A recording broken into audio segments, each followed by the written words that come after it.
This is Sarah Hendricks with Randolph-Macon College as part of the Living Legacies Oral History project. I'm here with Charles Lester Salmon, class of 1939 in Bremerton, Washington. Also present are his son Chuck, his daughter Nancy, and his daughter-in-law Ginger. The date is October 17th, 2010. To start, how did you first hear about Randolph-Macon College? Through my dad. My dad was the Methodist minister, and he went to Randolph-Macon, I think, between 1914 and 1917. He didn't graduate because he met my mother up in New Jersey selling Bibles, and they fell in love, and I guess she couldn't wait to get away from her unhappy home life. And so they got married, I think, in 1917, and my dad went into the ministry a year before he graduated. That's the way I heard about Randolph-Macon. Do you remember the first time you came to campus? Was it sort of a foregone conclusion that you would attend Randolph-Macon? Yes. It was understood from the time I was in high school until I actually enrolled there. And the day I enrolled there was the first day I'd been to the campus. So I didn't have a chance to look around. What were your first impressions of the college? Well, I thought it was grand. It was kind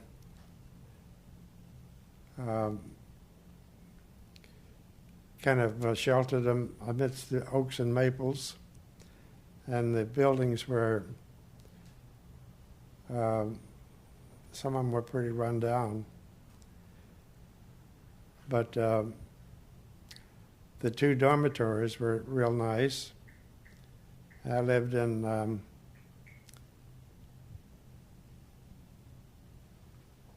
Mary Branch or Thomas Branch? Thomas Branch for the first 2 years, and then Mary Branch the last 2 years. But I thought it was beautiful. It was on the railroad track, so that was kind of a deterrent to enjoying life for the first few weeks I was there. Because the trains would come by every hour during the night and blow their whistles, and still the same, I guess. Yeah, Ginger has a question. Yeah. Was that the one you told me when you got there you were in your short pants, were they called knickers or something like that? Yeah,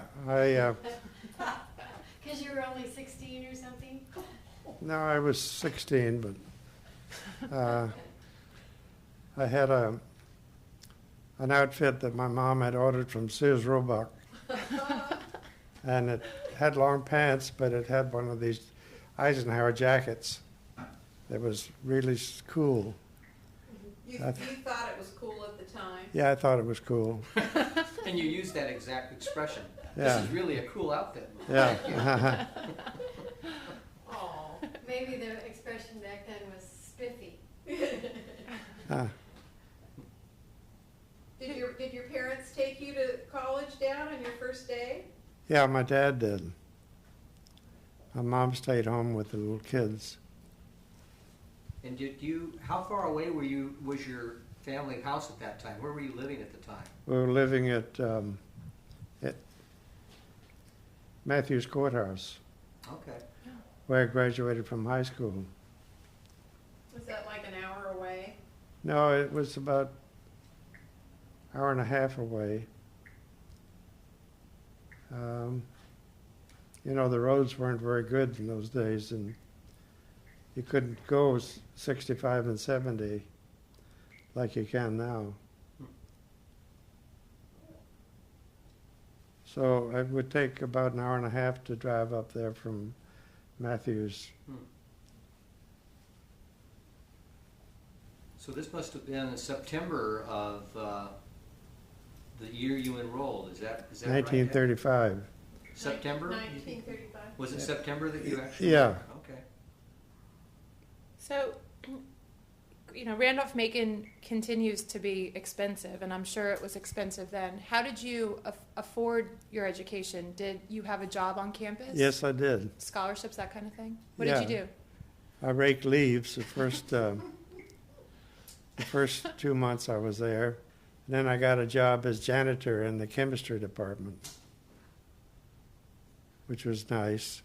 But I had to get up every morning. If I didn't get the work done in the evening, I had to get up at 5 o'clock in the morning to get the lab and the chemistry lecture room cleaned out. And that wasn't very much fun if I had been out the night before. Oh, you didn't do any of that, did you, Dad? Didn't do any. Partying. I went out to Richmond occasionally. How would you get to Richmond? Did you hitchhike? Yeah. Hitchhike. And once in a while I would take the streetcar back. They used to have a streetcar running between Richmond and Ashland. Huh. And So would you go to the bars then, or the? no, I mean, why would you go into Richmond? to go to a movie or Oh, okay. to He wasn't drinking in those. date a girl or something. Date a girl. Yeah. Where were you? So, going back to getting on campus, when you arrived as a freshman, who did you meet? Did you have a roommate? Do you have an No. impression of meeting, I guess it was Blackwell? Who was the president then? Blackwell. And I remember Dr. Blackwell because he was in the opening pages of our annual, and he was escorting Audrey Hepburn through the campus. Really? Is that right? Yeah. Frank Boldridge has photographs of that. Oh, is that right? That's right. Huh. Did you see Audrey Hepburn? Did I see her? Mhm. No. No, I didn't see her. But Dr. Black. You were too busy working in the chemistry lab, weren't you, Dad? Well, Dr. Blackwell died the first year I was in college, Oh. and Dr. Hatcher took over as temporary president. And Hatcher was the treasurer, wasn't he? Yeah, he was treasurer, but he was acting president for the remaining 3 years I was there, I think. Was Dr. Blackwell a storied president? I mean, had he been there Oh, for many years? Yes, Yeah. he was a student at Randolph-Macon. He then came back to teach and became president shortly thereafter. I think he was something like 75 years old when he died, and Wow. minus 18 years, the sort of first 18 years that he was alive, he was continually affiliated with the college. He My word. helped it grow enormously. Yeah. He's there very, when- very storied. So he was there when your dad was there, Dad? Yeah, he would have been. Yeah. Absolutely. I think he became president in 1898, something like that. So he's very much, and if you're on campus today, just about everything is seemingly named after Blackwell. I mean, the auditorium, Yeah. several of the houses. Hmm. He's an imposing figure. The pictures of him, he looks very much like Robert E. Lee. I guess he was a Yeah. distinguished looking guy in addition to... Yeah, he had a full beard and mustache, I think. hmm He was a distinguished looking gentleman. He must have known your father. I suppose he did. I didn't, I never remember talking to him directly. But Did you belong to a fraternity, Dad? I pledged the fraternity. I didn't have enough money to join it. Which fraternity? Phi Delta Theta. I was a pledge, and I played on their intramural teams and You okay? things like that, but I never joined it. What other activities did you participate in? Well, I was on the swim team the first year I was there. Where did you swim? Where did I swim? Where was the pool? It was in the old auditorium, old gymnasium. And they had a pool in there, Dad? Yeah, they had a pool. Gee. The old gym that had the scores painted on it? Yeah, I had no idea they had a pool in there. yeah. I'm looking at your sophomore yearbook, and it says you were on the Washington Literary Society. Yeah. What did that involve? Well, just debating. Book reviews. Yeah, Because there was a debate team. I don't think you were on the debate. At Randolph-Macon, there's the Washington Literary Society and then the Franklin Debating Society. They're essentially, I think, kind of, you're either on one or the other. Oh. And in the main building, which on campus is Washington Franklin Hall, one side's for the Washington Literary Society, the other side's for the Franklin Yeah. Debating. So it's, Okay. and I think, It's like a club. yeah, and they both were started the year that the college was founded in 1835. So they're Oh, that's good. they're That's incredibly neat. traditional, yeah, That's and they still exist now. And That's awesome. the debating team still wins big award, national awards and whatever. yeah. And you didn't play any sports, did you, Dad? No, I thought I was going to turn out for tennis, but my folks saved up and bought me a tennis racket just before I went to school, and I had it in the bottom drawer of my dresser. And before I could even get it out and play, somebody stole it. I never saw it again.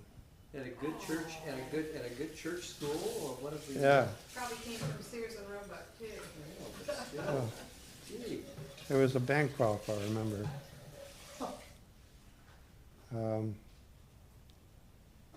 Did you report it to the authorities, Dad? And I don't remember. must have been really disappointing. But you went on to play tennis as you got older, and Well, yeah, but I didn't play any in college because those guys that were on the tennis team had all been on tennis teams in high school, and they'd had a lot of good instruction, and I had had none of that. So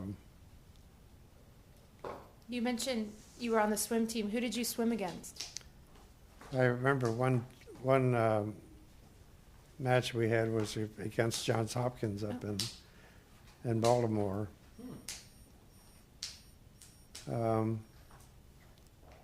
I swam the relay, and I was so slow that I think that they were about ready to go out and drag me out of the water. I wasn't much of a swimmer. Well, all of your training was in the probably in the backwaters of the river area Yeah. that you guys grew up in, around Yeah, Tides Inn, or where the Tides Inn now is Yeah. located. Yeah. Irvington. Yeah. in Irvington. Yeah,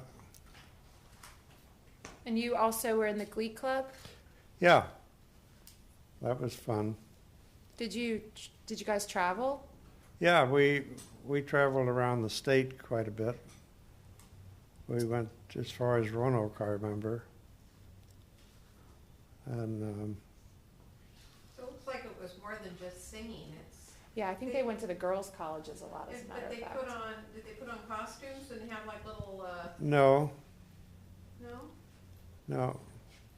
I don't think so. Did you sing in the churches or just at other colleges? What type of venues did y'all sing in? Well, in churches mainly. And I sang in the chapel choir at the college. We had chapel every day. And we'd have to run to get up in the chapel choir before everybody else was seated. And Harvey Ashby played the piano. He became a district superintendent, and I understand he's dead now. What was did you have practices throughout the week, Dad? Did you have to turn out for practice as well as? Yeah, we had practice, I think, one night a week. Remember who your choir, or who your chorus director was? Yeah, it was named Troxel. Yeah, Bill Troxel, Yeah, storied guy on campus. Oh, is that right? Yeah. he's still, the name is still famous around there, I'm sure. Absolutely. Mm. I'm seeing you here in the Glee Club, Dad. You were a second tenor. Yeah, And there's a picture, it's called Harbor Lights, and you're all in costumes. oh, is that right? Some in ladies' dresses. Gee, what is it about choruses and men? Yeah. You know. Men's choir. No women. Yeah, yeah. So there were no women that went to Randolph-Macon at the time? Yeah, there were a few women at Randolph-Macon, but they didn't live on campus. They lived in the community. Hmm. Yeah, the day student. Local girls were allowed to Yeah. attend. Oh, from Ashland. Hmm. Oh, Just Ashland. I mean, interesting. not Richmond. Yeah, And they just were. women in that area weren't going to school. Is that the reason? Because they had no rights. Well, I think it had more to do with that they were just separated at that time. I mean, there's Randolph-Macon College, of course. There's also, or was Randolph-Macon Women's College. Oh, I see. Okay. Holland, Sweetbriar, Mary Baldwin, Mary Washington, Longwood. Yeah. There was a bunch of women's colleges in the area, Yeah. most of which have gone co-ed now. But Yeah, and I think typically the Randolph-Macon guys, you ran around with the Mary Washington girls the most, right? say again. Did you? Where did you date? Where did you meet the girls you dated? Oh, at Randolph-Macon, I met with a girl named Mary Hillman for about 2 years. And Dad, was she like a student at Mary Washington? Where were the No. other students that when you dated? What were the girls? Were there girls at another girls' college that you would date? Yeah, there was some up at Mary Washington, Mm-hmm. which is in Fredericksburg. That was the closest we had. Lynchburg, which is where Randolph-Macon Women's College Oh. was probably 100 miles away. Hmm. Well, I'm looking in this album, and it's got a page for co-eds, and it's only showing 3 women, and then it goes over into these. Sweethearts, the fraternity sweethearts. Yeah, so these were all the women that were at the school? No, they could be, but for the most part, the women will be in with the classes. If you go through, you'll see a women's picture. Oh, okay. Those sweethearts were mostly like a wife of a fraternity brother. Mm. They were just sort of popular women, most of whom did not attend Randolph-Macon, or at least that's my general understanding. Okay. But certainly some of them. When you were there, did you have roommates? Who were they, if you did? Did I have what? A roommate? Yes, I did. For the last 3 years, I had a roommate named Barham Honeycutt, and he was my best friend. And I saw him in 1989 when I went back for the 50th class reunion, and it was nice to get together with him. Where did you see him, Dad? At the 50th class reunion in 1989. Where was he from, Dad? He was living in Richmond then, but he'd retired from the Mooney Aircraft Company. He was the comptroller for the Mooney Aircraft Company. Oh. Right before you got ill this last time, Dad had a rough patch there, and right before you got sick, you had me try to find a couple people at the college, and was that you I was dealing with? And one of them was Hardaway Abernathy? Well- Abernathy, Well, yeah, I remember him. He was in my class. but who was the other one? I was Bill Sanders. He was in the class behind me, but we were good friends. Yeah. And we just never got around to contacting them. I know you said one of them was hard of hearing, so I knew that would be difficult Hard of for hearing. Dad because he doesn't hear very well as well. And the other one I think didn't have an email, and Yeah, Frank Boldridge, who was another one you asked about, he definitely has an email address, and he's up in Rixieville, Virginia. Do you remember him, Dad? Yeah, He probably was a chemistry major with you. yeah. He was, I think he became one of the professors there. Yes, he did. Frank Boldridge, I think. Mm-hmm. Incidentally, what was your major? I was chemistry and biology. That was about it. Who do you remember your advisor? Who was your advisor? I didn't have an advisor. That's one thing that I missed, because I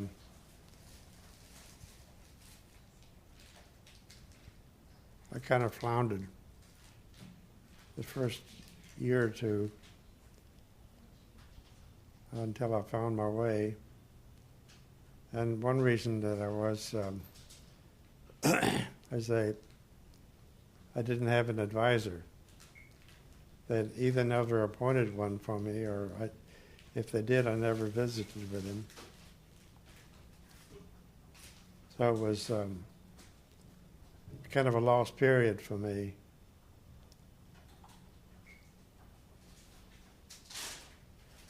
Do you remember any of your teachers? Yeah.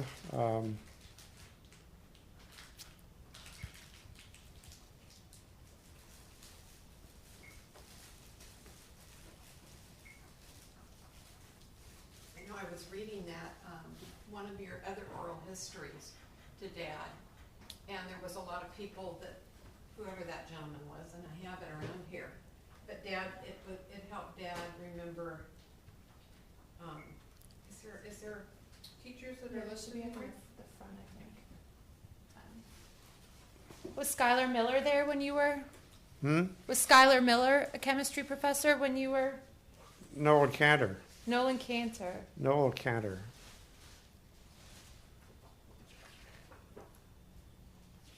I remember him very well. And Dr. G. Grillette Simpson. Mm-hmm. Who later, of course, went on to become president of Mary Washington. Oh, did he? He did. Okay. And then there was a T. McNider Simpson, who was a math professor. Mm-hmm. His son, Daniel Simpson, lives here in Seattle. His son lives in Seattle. Is that right? Dan Simpson. My goodness. Mm-hmm. That's a small world. Are you going to interview him, or? No, but I think I'll probably see him. Okay. His brother, Henry Simpson, has done an oral history. He's class of 52. Okay. Maybe you could tell Dad who has done oral histories from his class. You remember? From the 30s, we've had one by Shim Forrest and his brother George Forrest. George Forrest. I think he was in my class, wasn't he? I believe so. And there was a guy named Denny Compton, who's older than you, but a big football player. I think he graduated in 35 or 36. Okay. Paul Warnham, who's class of 37, Okay. who was probably a biology major. Mm-hmm. Hardaway Abernathy, of course, Frank Boldridge. Yeah, he became a high school principal and a superintendent of schools, Mm-hmm. I think, down in Emporia. Yeah. Curtis Saunders, who was class of, I guess, 43 maybe. So he would have been there when you were there. Uh-huh. Jack Russell. I don't remember him. I Good memory. I know there are others too, but Yeah. I can't think of You them. need your website. Mm-hmm. And actually, there's some that aren't on there. Oh. And then there's some, because of course during the war the class years got a little screwy. But George Oliver, who's 49, but he should have graduated in 45, I think. Mhm. But of course had to leave. No, I for the didn't war. know him. Actually, his roommate lives on Bainbridge Island, a guy named Reverend Evans, Marvin Evans. Oh, is that right? You know him, Dan? No. Huh. But He lives on Bainbridge Island then. mhm, I'll be darned. yeah. Could be a neighbor of Chuck's. Huh. Never know. Chuck lives Marvin. on Bainbridge. What's the last name? Evans? Evans, he's a retired Unitarian minister. Marvin? Yeah, he went to, after Randolph-Macon, he went to Duke. Um, Well, there's only 20,000 people live on Bainbridge Island, so. Did you have to take a language? Yeah, I took German for 2 years. With Professor Haley? Yeah, good.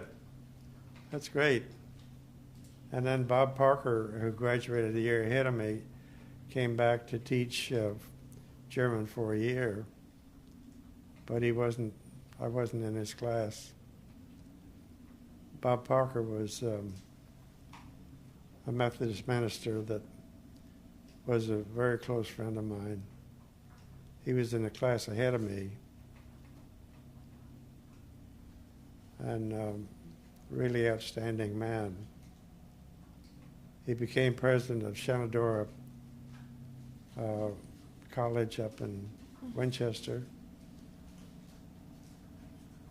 And he was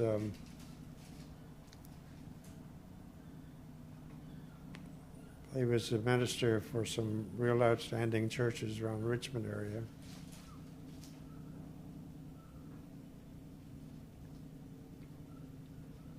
Did you have to take Bible class at that time? Yeah. What was his name? Terry, maybe? Dr. Terry, yeah. Yeah. I took Bible for at least 3 years. And I enjoyed it, really. Did you have to be a Methodist to go to that school? No. It is a Methodist college, the oldest Methodist college in America, but it's no, I mean, Right. and actually, as a matter of fact, I think to prove the point that you didn't in fact have to be a Methodist, both John Randolph and Nathaniel Macon, for whom the school is named, were not Methodists. Oh, But I think they chose that intentionally to. Oh. and why is it named after the two men? You know that? Named after the... Randolph and Macon. Well, Randolph was the governor of Virginia at one time, before the Civil War. And Macon was one of the signers of the Declaration of Independence. And they were both from that area? Kind of. Randolph was.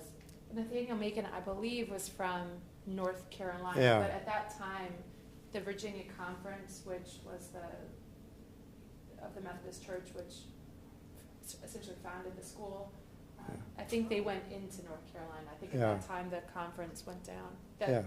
It went up into Maryland and then down into North Carolina, I think. So I think that's right. Can you explain the Methodist Conference to me? I know your dad, that's who he worked for, right? I mean, he was part of that. The Virginia Conference of the Methodist Virginia Church. Conference of the Methodist Church. Yeah. Is that the same group that started the college? Mhm, and we're still affiliated with them, as a matter of fact. And is that just, can you kind of explain what that is? Is it just? Well, it's just a group of churches that band together, and they appoint bishops, and the bishop actually selects the district superintendents, and the district superintendents select the ministers and send them to the various churches around at the conference. That's the way it used to work. Yeah. It's probably just the geographic Yeah. affiliation of churches on a national, from a national perspective. You Yeah. probably divided up the country in different areas, and the Yeah. Virginia conference would be. So if there's one in Seattle, you think? I mean. Sure there is. Okay. Yeah, the Northwest Conference. Okay. Yeah, and Virginia actually has two conferences, the Holston Conference and Virginia Conference. Hmm. Because your father was in the Virginia Conference, you probably had to move every 4 years. Yeah. Is that right? Every 2 to 3 years or 4 years. I think we stayed in one place 4 years, but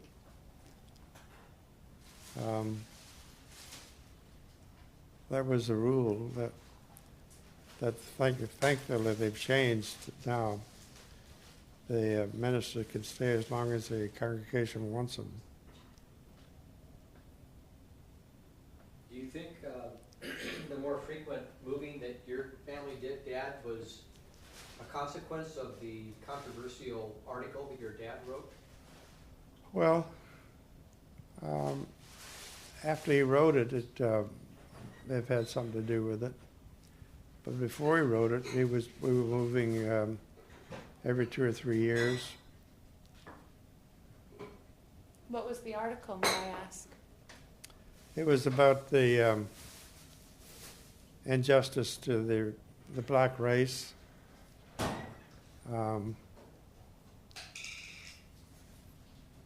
My dad invited the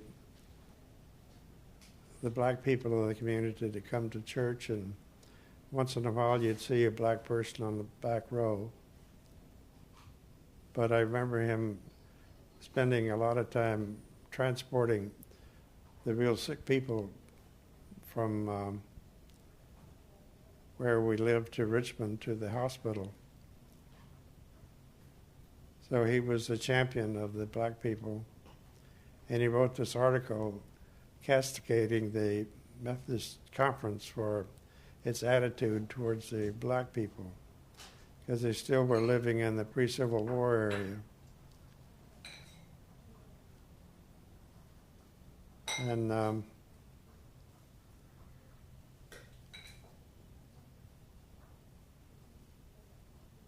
I sure wish we could get a copy of that. Would that be something that they have at the school? They probably would, yeah. Boy, that would be a treasure. yeah, Wouldn't you love to read that, Dad? yeah, I would.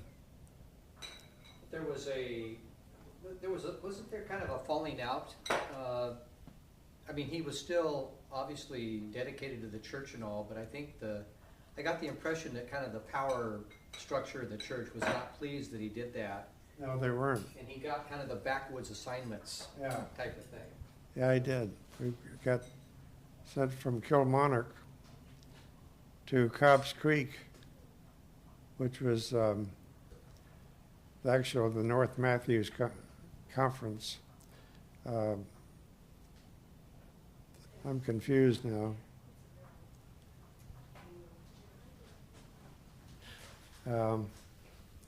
Did you know you wanted to be a doctor at that time, Dad? Yeah, So you were kind of zeroing in on the classes that you thought would be Yeah. appropriate. yeah, And you probably got some feedback about what you needed to have in the way of different class categories in order to graduate, right? yeah. I don't remember specifically anybody helping me with that, though. It's pretty subtle then if they did it. Yeah, And you have a good memory, Dad. That's a fact.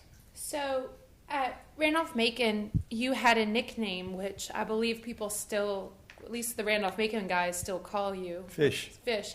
Who started that? I mean, I assume that Fish came from Salmon, your last name, but It started the first week I was there. I forget the name of the guy that started. His name was Forrest. Was he in your class, Dad? Yeah, George Forrest? George Forrest, I think.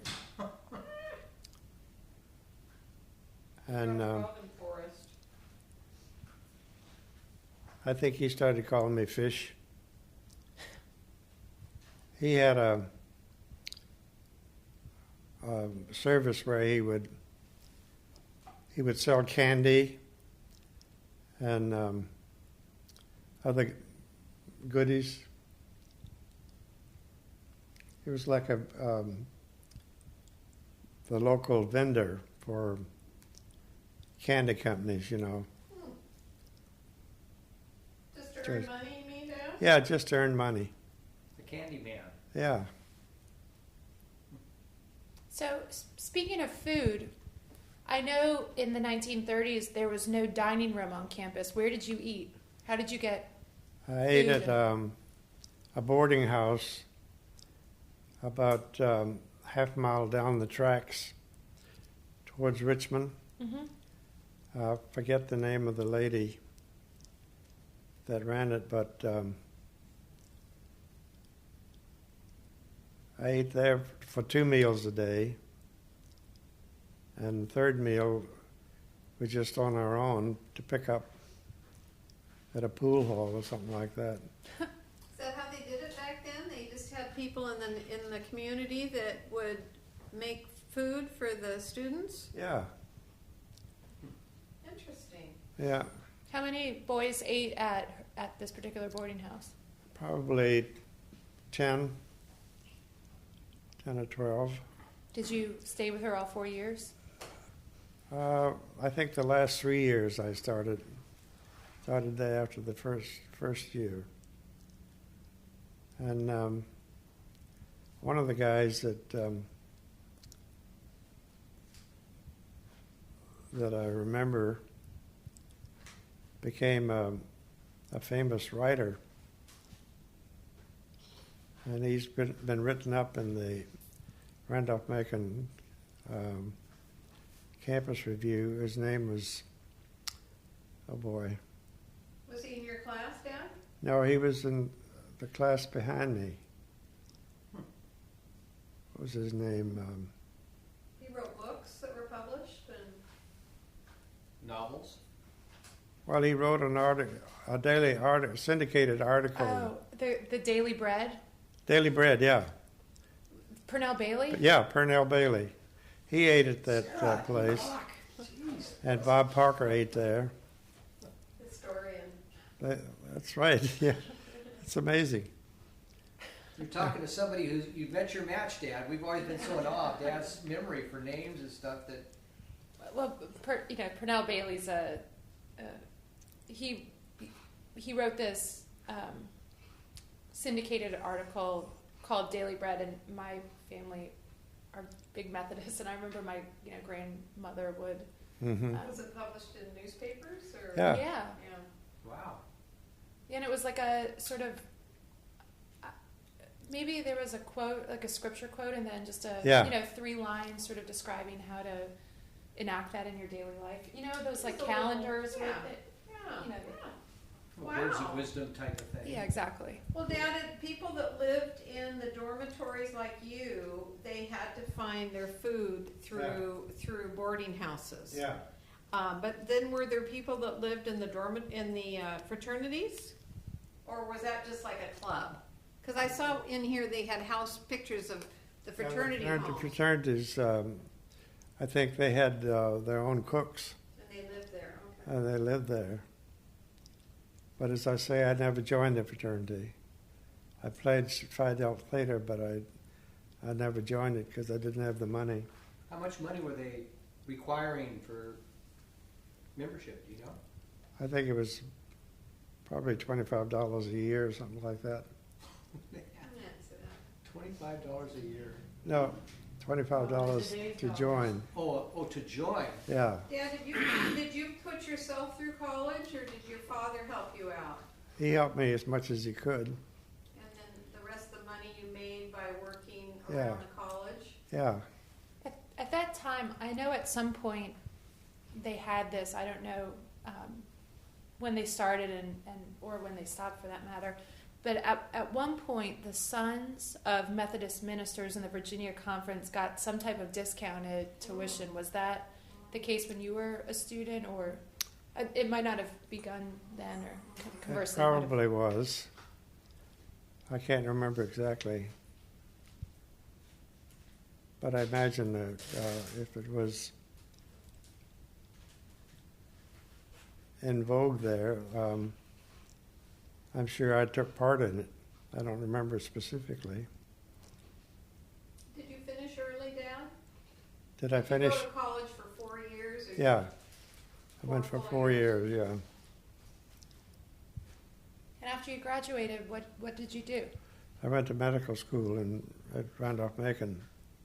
I mean, at Medical College of Virginia in Richmond. Mm-hmm. And I, So you did graduate from Randolph, because at that point you didn't have to have a college degree to go to medical school, is that correct? No, that's right. Really? Yeah, and so a lot of young men would attend Randolph-Macon for 3 years, Yeah, not graduate, but I guess get all the required classes, yeah. and then go directly to MCV. Huh, wonder why you didn't do that, Dad. Maybe that wasn't going on at that time? Well, it was going on, but I didn't get the required classes. I didn't even know your clock would do that. Shut your rooster up there.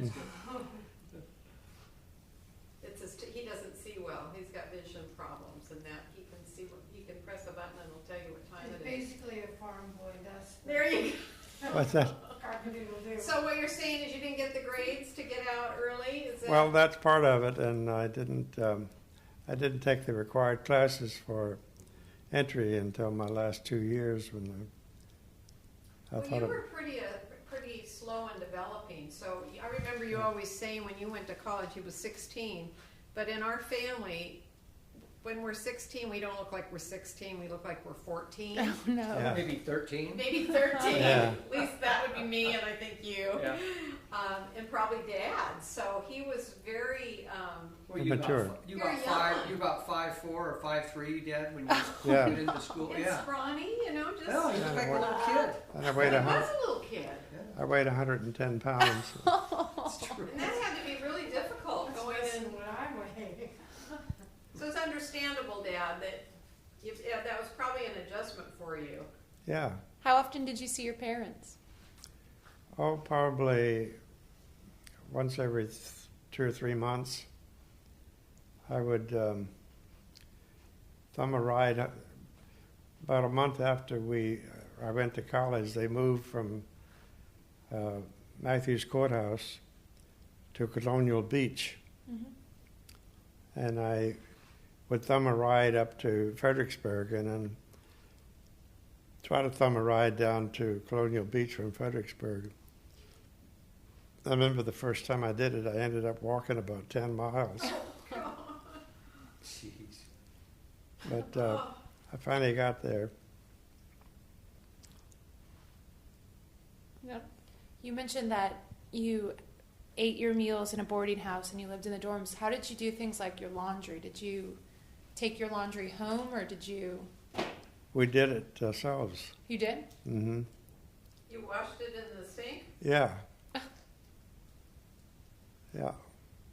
Of course, he probably had one pair of pants and one shirt. And Yeah. Was there a dress code? Did you have to wear one of those beanies? Yeah. Fish cap. Yeah. you're very dressed up in a lot of these pictures, though, Dad. Like for the Glee Club, you have like a really nice black suit on, and Yeah. Well, tuxedo. I used to have to Yeah. rent one every you had to rent it. time we had a performance. I'd have to rent it, and it would cost like $10, I think, to rent. Oh. How about the suit that you're wearing in your pictures? Did you have to buy a suit to get your senior picture taken? No, I don't know. You owned a suit. Yeah. One suit is the same suit in each picture. Yeah, probably all 4 years. So you went to Medical College of Virginia, Yeah. and what did you do after that? I mean, what was sort of your professional? Then I took, when I was junior, I got a job at Grace Hospital in Richmond as an extern, as compared to an intern. Intern, it was a graduate medical student, and an extern was a pre-graduate. And I got a job there as an extern and worked for 2 years for Dr. Herring. And he talked me into staying on for a year of surgical internship, which I was qualified for, but when I came out to Washington State, I had to take a year of rotating internship to qualify for the Washington State boards.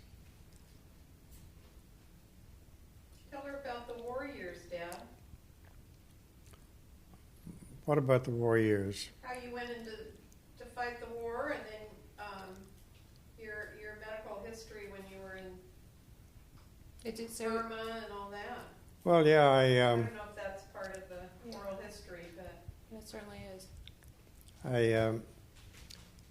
After I finished a year of internship, I kept bugging them to take me into the service because I had one bad eye that I had ruptured the retina when I was 5 years old, and a baseball hit me in the eye and ruptured the retina, and I had limited vision in that eye. So I had to actually beg them to take me into the service. I wanted to be in the service because all my friends were going in. And I finally got into the Army Medical Corps, and I was stationed at Fort Ord, California, and I met my wife and fell in love with her. And we were engaged after a week. And This is in 1944, Dad, or 43? 1944. 44, she was a nurse. And Army nurse. then I got sent over to India and Burma, where I worked with the Chinese as like a little portable surgical hospital. And we had to carry our supplies on muleback, and we'd get resupplied by airdrop about once a week. And There's like 30 people in your unit and 2 doctors. yeah, You were called the 13th Mountain Medical Battalion, yeah, and your purpose was to go follow the Chinese, yeah, and you were giving aid to the Chinese. yeah. And Japanese even, some occasional Japanese prisoners would be, I think, did you treat a Japanese colonel or something, Dad, that was captured? That's right. Well, yeah.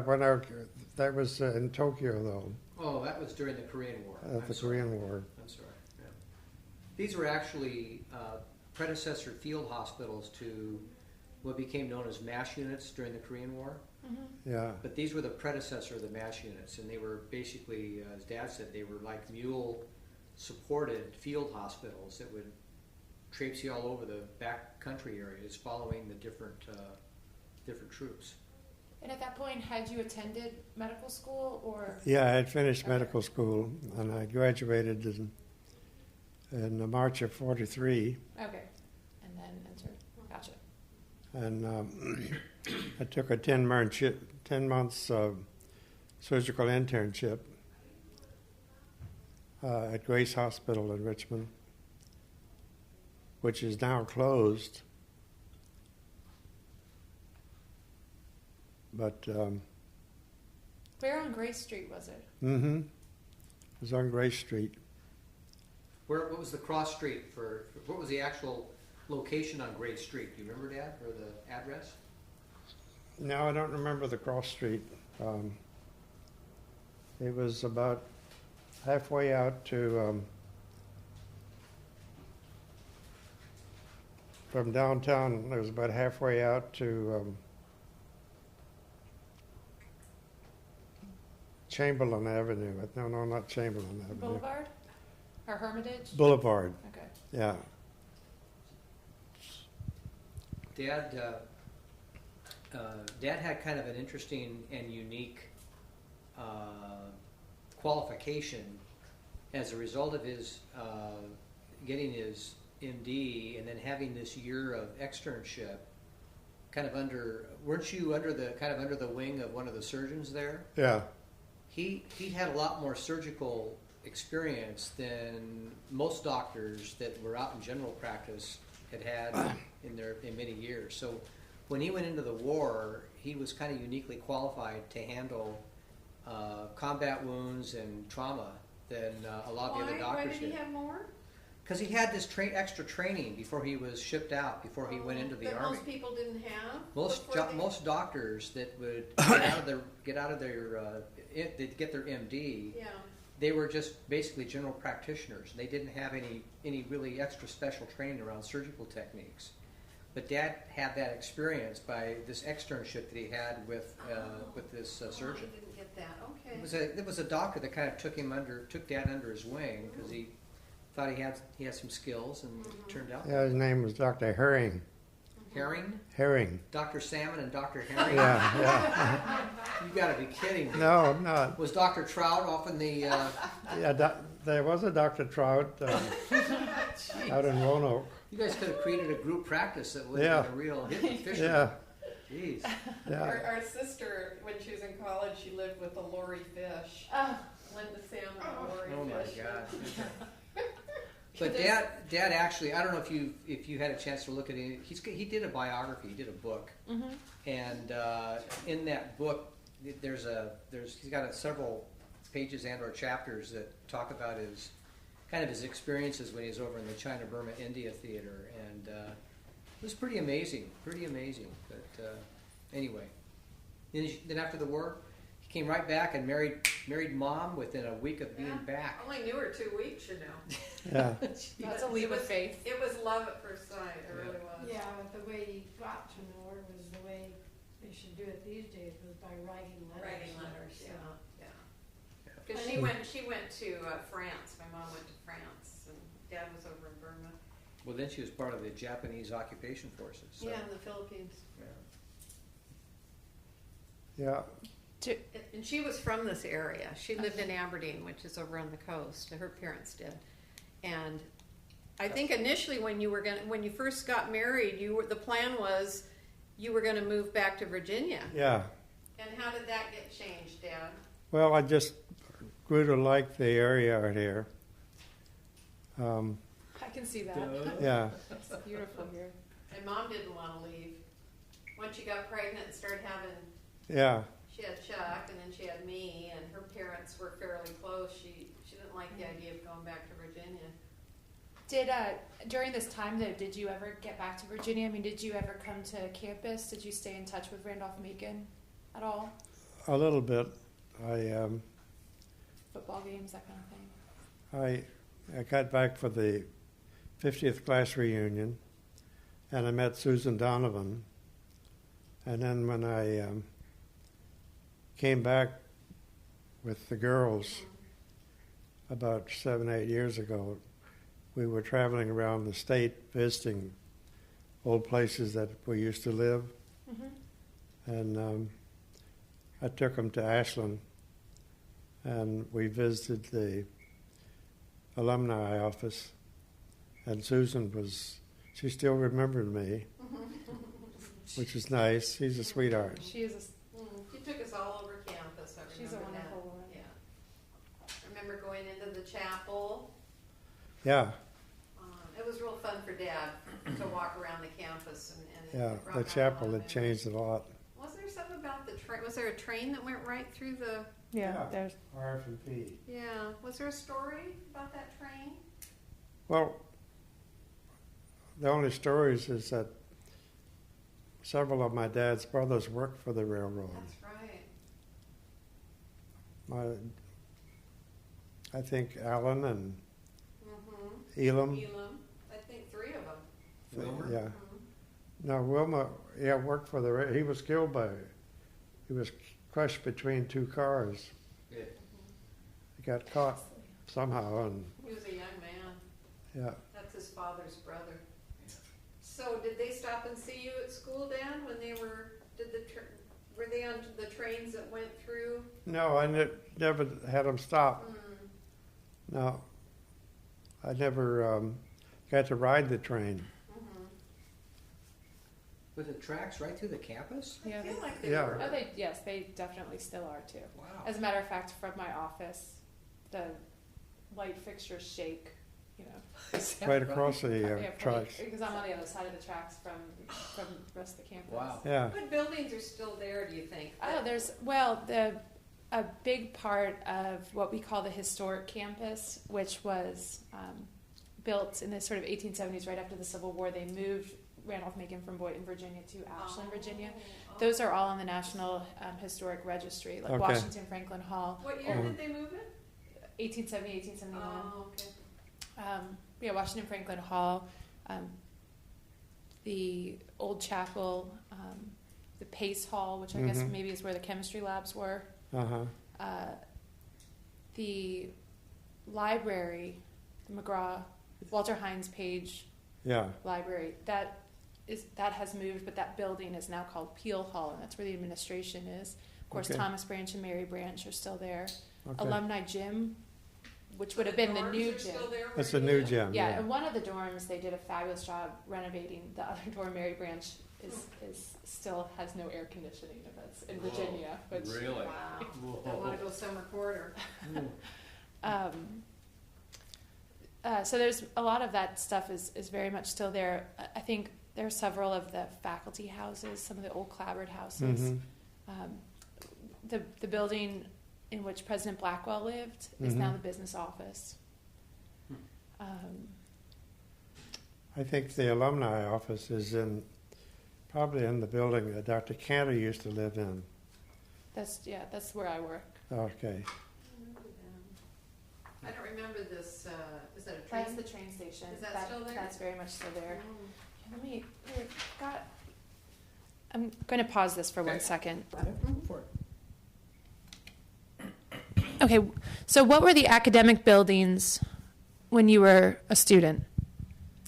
Well, I remember the building that chemistry was in.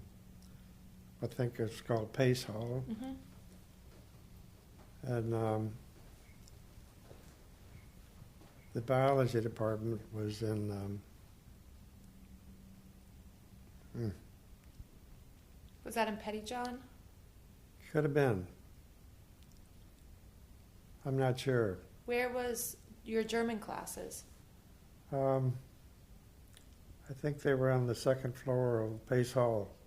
Oh. The chemistry was on the first floor, I remember.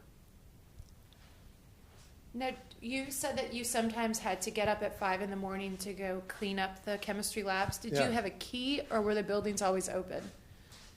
I think they were open because I don't remember ever having a key.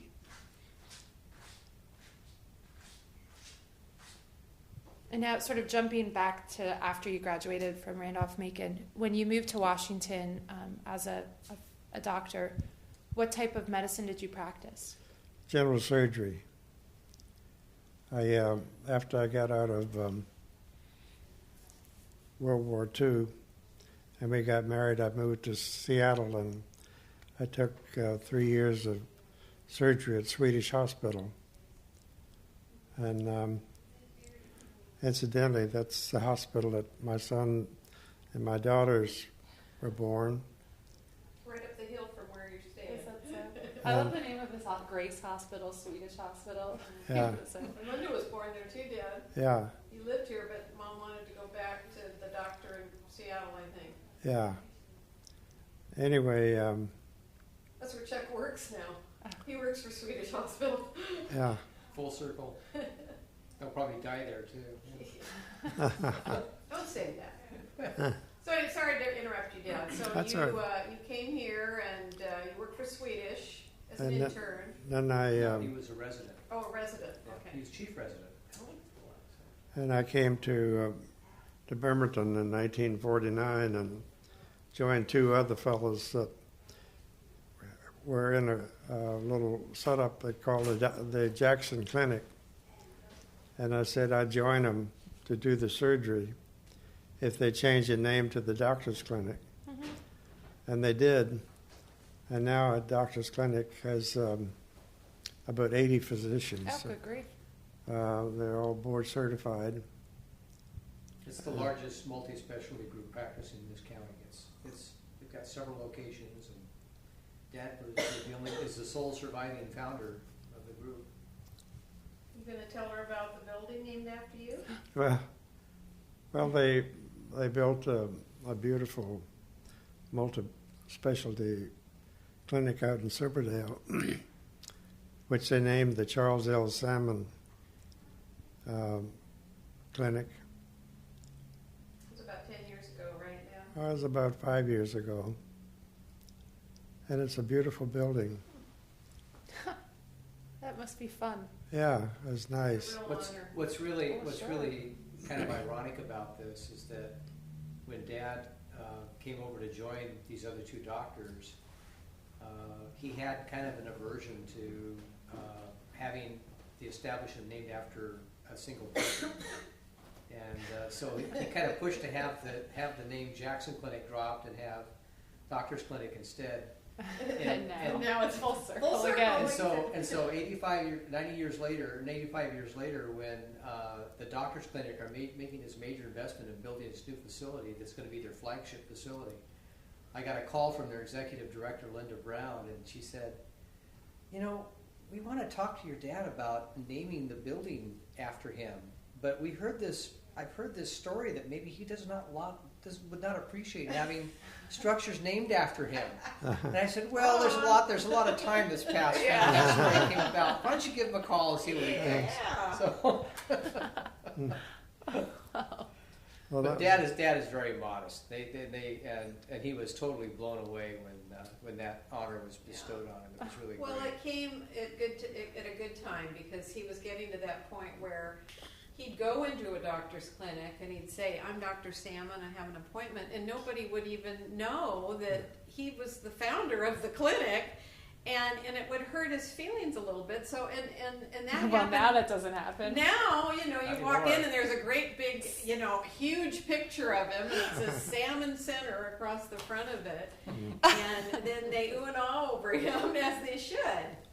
So it was a wonderful. Well, and the reason honor. they didn't know him is because he'd been so healthy his whole life. He never Yeah, hardly and goes just in. the turnaround. The people that were there are young people that It's gotten haven't been big. in the community. It's gotten And big, yeah, truly.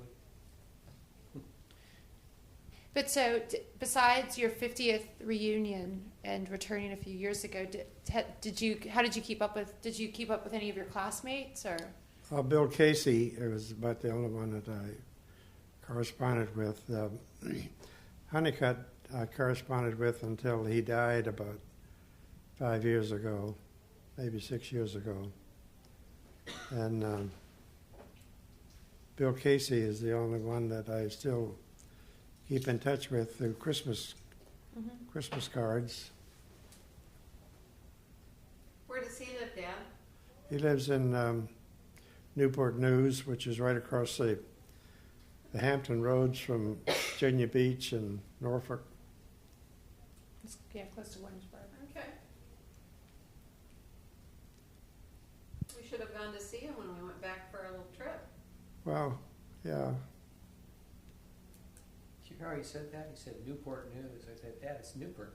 Newport News. Newport News. Newport News. Newport. Yeah. What are you saying? It's not Newport? He's lost his Virginia Yeah, it's accent. Oh. People in Virginia say Newport News. Newport. Oh, Yeah. okay. He's lost his Virginia accent Newport. for 80 years. They have a huge shipbuilding Yeah.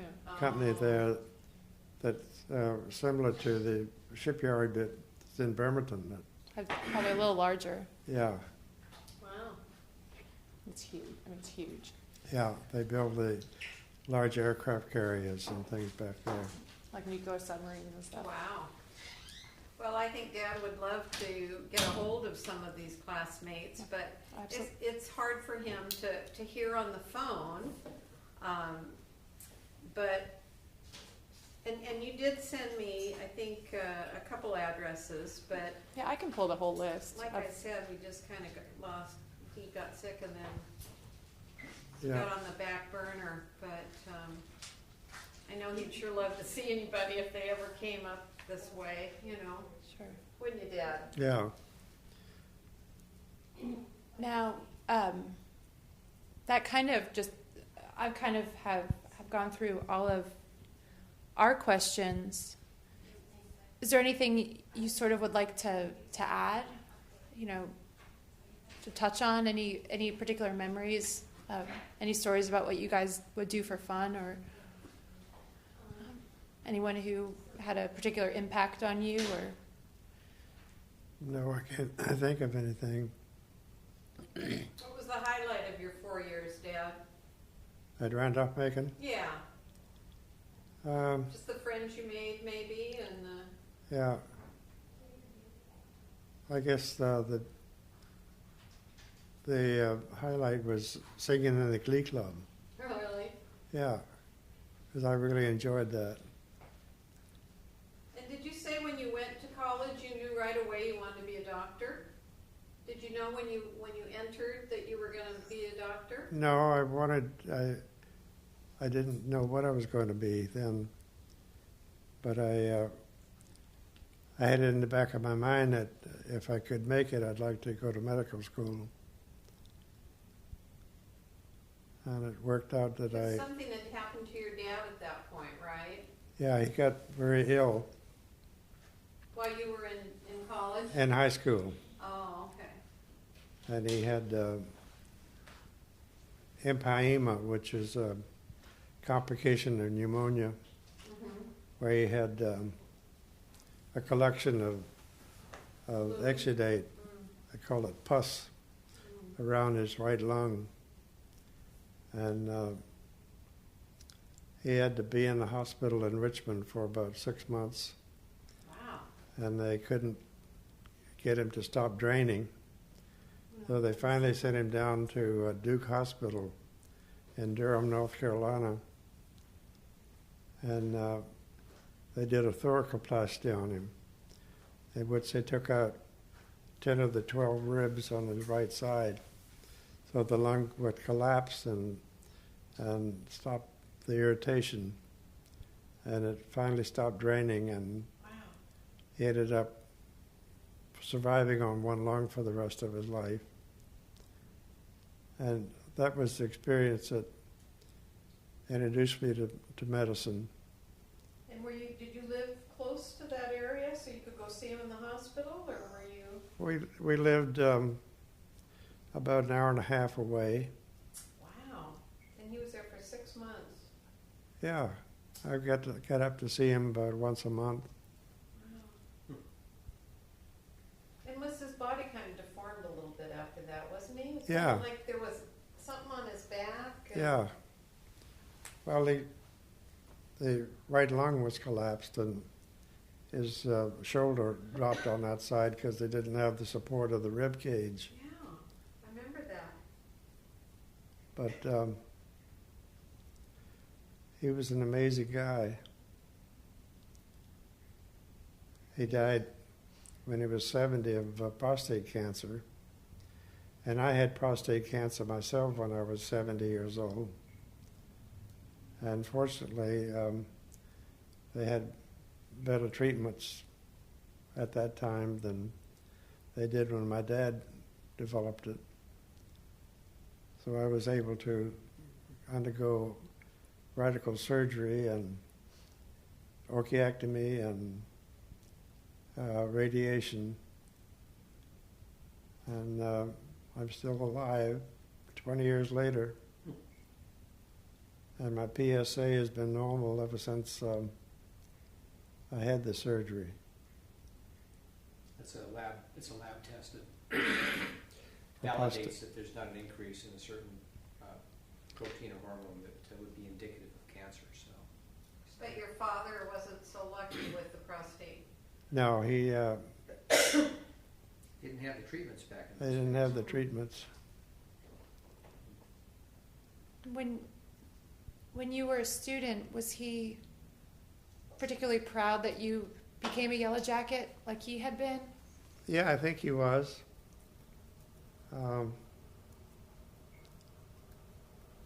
He never came up to the games, but I think he was They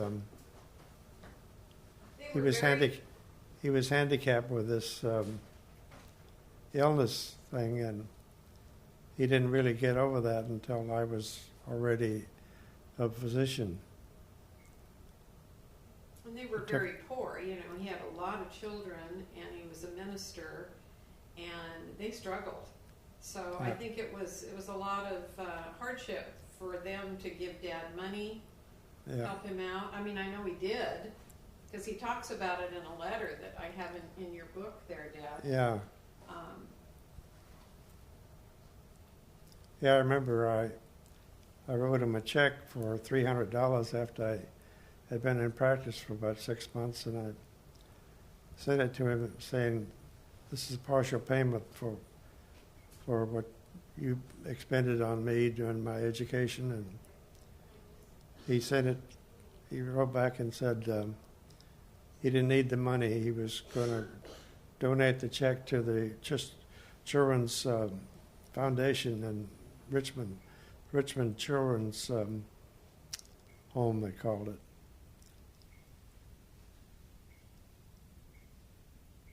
So he was a great man. He was indeed. In fact, there's a song that was written about him by a good friend of Dad's and mine, Mark Pearson, who's a member of the Brothers Four. Mm-hmm. You ever heard of the Brothers Four? I It's have. an old folk group. Mm-hmm. Well, Mark is an independent songwriter and performer, just in addition to doing the Brothers Four thing. But he heard the story of Dad's dad and put together a composition, kind of a folk song about him, and it's called I think "Everyone Is Welcome." Mhm. Everyone is welcome in the house of the Lord is basically, and he hasn't. The song is copyrighted, but I don't think it's actually been released or available publicly. But Mark has performed it privately, and it's a pretty neat little song. Yeah. Yeah, Mark lives about an hour away from here. He's a longtime friend and an entertainer. He and Chuck just got back from a week's walk around the base of Mount Rainier. It's a trail called the Wonderland Trail. Yeah, it's kind of like the Appalachian Trail. Only it's much shorter distance. It's about 100 miles, and we did a backpacking trip about a month ago, and didn't totally finish it, but we got quite a ways around. So anyway.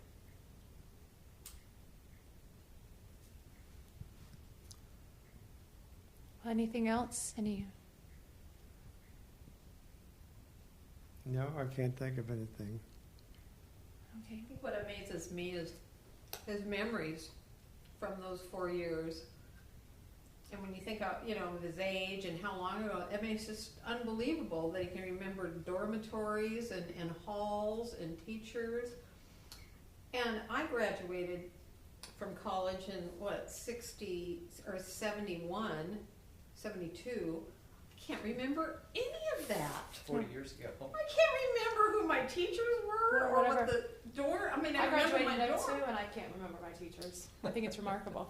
So I think it must have just been a different world then. And they didn't have every hour you weren't going to a different class with a different teacher. The I pace think that- was very different. Yeah, and I think they had the same teachers for every year probably. And I have nightmares now about being at Randolph-Macon and not, what a way to finish the interview. and not knowing Where to go. where to go, or where my next class is going to be. Or the famous pop quiz memo, or the famous pop quiz nightmare, that one where there's a test and you didn't study, you didn't prepare, you're dead. I don't have nightmares of that, but I have the same nightmare you do, Dad, where it's like the first day of school and I don't know where to go. Yeah. I don't know where my class is. Yeah. Isn't that funny? You still have those, huh? Not very often anymore, but I did for the first 10 years of my marriage. Something about Mom that brought out that anxiety. He has a love for Virginia, though. It's his hometown, and I think it holds a special place in your heart, doesn't it, Dad? Yes, it does. Well, and we do, as a result. I mean, growing up as we have, and we're still a close family after 60-plus years. Virginia's always kind of this wonderful place that is out there someplace. I mean, we've gone back and visited, obviously, but it's Not often, though. out of all the other parts of the country, that's the one area where I think, you know, we would probably think of as a second home sort of a thing, given what Dad's told us over the years. I mean, Dad started losing his vision. I thought it was closer to 10 years ago, because Mom was in pretty good shape when we took that trip, I think. Yeah. But Dad was getting macular degeneration and was losing his eyesight. And so we said, let's go back. We wanted to see all these homes and all these parsonages and churches. It was wonderful. Yeah, it's a good Yeah. road trip.